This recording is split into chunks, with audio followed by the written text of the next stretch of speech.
ရဲ့ခိုင်မာတနာဤပါခွဲတကယ်တမ်းဟုတ်ခဲ့တာရှင်နာရဲ့ကံကိုမယုံချင်ဘူး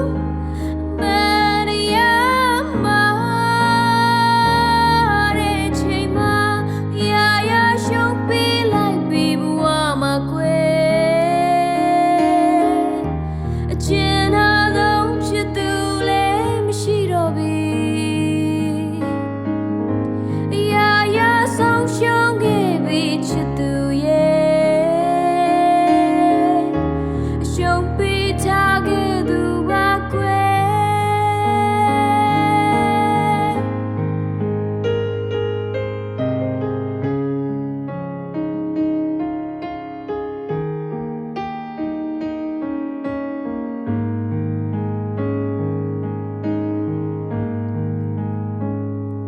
ချောင်းရဲ့ရေဟာတရားအောင်စီမတည်မြဲခဲ့ပါ